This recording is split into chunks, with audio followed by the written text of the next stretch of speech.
3. O fogo purifica. O fogo não apenas ilumina, o fogo também purifica. Se queremos um avivamento bíblico e genuíno, precisamos que a nossa vida seja purificada, que esse batismo de fogo nos queime por dentro. É preciso que as chamas do Espírito devorem toda a impureza do nosso coração. Tantas vezes choramos e gememos em oração pedindo: Senhor, batiza-nos com fogo, enche-nos do Teu Espírito. Mas nada acontece. A mão de Deus continua imóvel. Os céus continuam fechados. É que a nossa vida está tão entupida de pecado que é impossível sermos cheios do Espírito. Estamos com a vida tão entulhada e suja quanto os poços de Isaac, Gênesis 26:15. Quando aqueles poços foram cavados, a sua água era cristalina, boa para saciar a sede, mas os filisteus os entulharam. Encheram-nos de terra e de lixo. A água estava lá, mas não podia brotar nem jorrar, porque os poços estavam entupidos de lixo.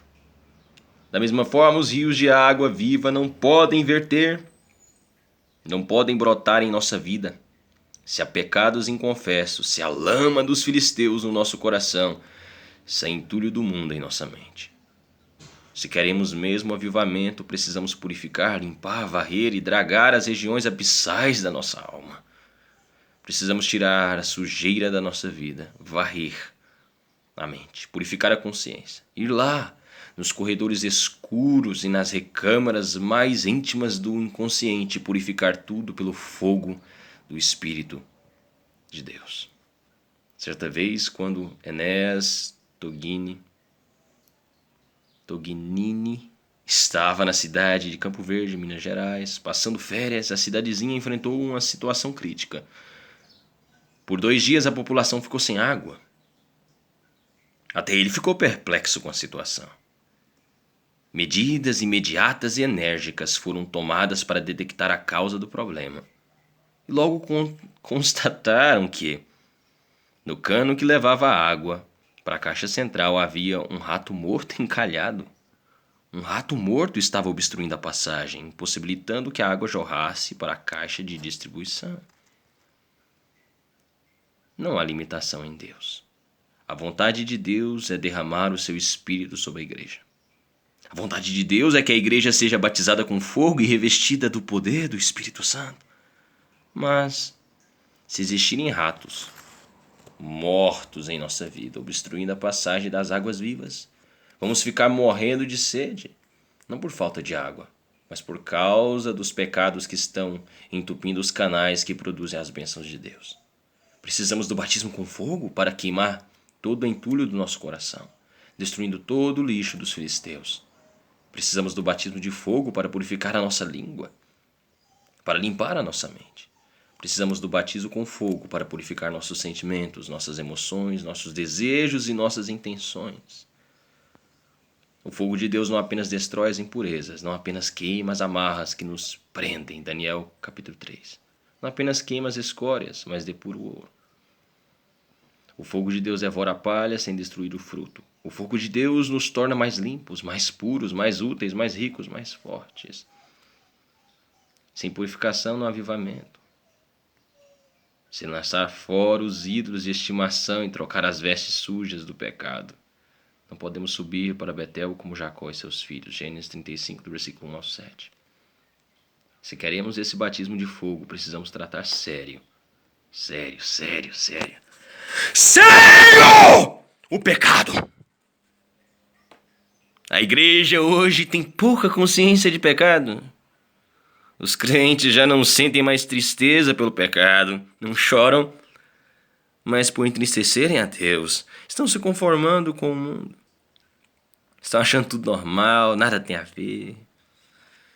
A igreja está derrubando os muros de diferença que a separam do mundo. A igreja tem imitado o mundo, tem importado seus valores, suas músicas, suas ideias, seus conceitos, tem se mundanizado, tem copiado o mundo e se descaracterizado. A igreja perdeu seu referencial. Pouco a pouco o lixo dos filisteus foi entrando na vida dos crentes. A fonte instalada dentro de nós foi sendo pouco a pouco soterrada, entupida, e as águas já não jorram mais. Há lixo para ser removido, há entulho para ser tirado, há pecado para ser queimado, precisamos do batismo com fogo. Uma das histórias mais extraordinárias da Bíblia é o caso de Naamã, 2 Reis 5. Naamã era um herói de guerra, homem grande, famoso, mas era leproso. Lá fora, um herói. Dentro de casa, um leproso. No recesso do lar, não podia abraçar a esposa, não podia pegar os filhos no colo. Lá fora, um general de guerra, valente, conquistador, mas em casa, um doente, enfermo, leproso. Não é assim que está a igreja também? Lá fora temos nome e fama de pessoas sérias, puras, piedosas e santas, mas dentro de casa somos outra pessoa. Lá fora as pessoas olham para nós e nos veem como heróis, homens e mulheres de Deus, que levamos a sério, Deus a sério. Mas na intimidade, no recesso, na intimidade, no recesso de nossa alma, coisa diferente. A impureza, a lepra, a entulho dos filisteus. Quantos na igreja são considerados crentes de oração, mulheres piedosas, jovens puros, mas lá em casa são amargos, grosseiros, de linguajar sujo, assistem novelas imorais, filmes pornográficos, são carnais, mundanos, são outra pessoa. Lá fora um herói, dentro de casa, um leproso. Quando Naamã foi à procura de Eliseu para ser curado, o homem de Deus lhe disse: Naamã, você precisa tirar a armadura, precisa tirar a indumentária, precisa tirar a máscara. Você precisa mostrar a sua lepra, precisa se desnudar para que todos vejam a sua doença. Precisa mostrar para todos que você é impuro e precisa ser limpo. Precisa romper com a vida dupla. É impossível receber a bênção de Deus enquanto não nos desnudarmos e mostrarmos que precisamos de purificação. Que o fogo do Espírito queime toda a impureza do nosso coração. O sumo sacerdote Josué estava diante do Senhor no altar, ministrando em trajes sujos, Zacarias capítulo 3. Deu lugar a Satanás para se opor a ele e acusá-lo. Mas Deus o limpou e purificou, para que ele pudesse oficiar no altar sagrado. Há muitos crentes ministrando, pregando a palavra, lecionando na escola dominical, mas com vestes sujas, e por isso nada acontece. Seu ministério não dá frutos. Vidas não são salvas. Há impurezas que precisam ser queimadas pelo fogo do Espírito. Precisam orar como Davi. Sonda-me, ó Deus, e traz à tona o que está oculto. Passa o teu arado no meu coração. Mexe e remexe com as entranhas de minha alma. Expõe à luz toda a impureza escondida, de minha vida. Exponha à luz toda a impureza escondida de minha vida, para ser queimada pelo fogo do Espírito. O Senhor falou a Josué, e este conclamou o povo na fronteira do Jordão: santificai-vos, porque amanhã o Senhor fará maravilhas no meio de vós. Josué 3:5.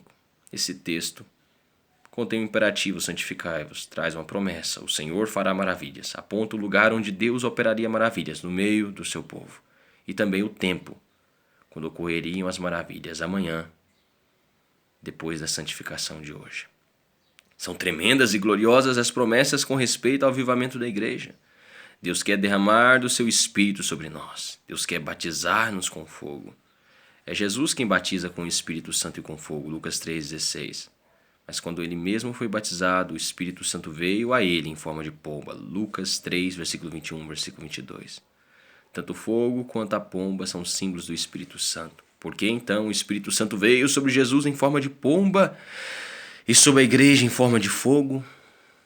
É que na Bíblia a pomba é símbolo de voz doce e rosto amável, Cantares 2,14. Simplicidade, Mateus 10,16. Pureza imaculada, Cantares 6,9. Paz e sacrifício. Esses eram os atributos distintos do caráter de Cristo. Mas nós somos batizados com fogo, porque precisamos que o fogo queime nossas impurezas e retire toda a escória de nossa vida. Você já foi batizado com fogo? Essa é a experiência da sua vida.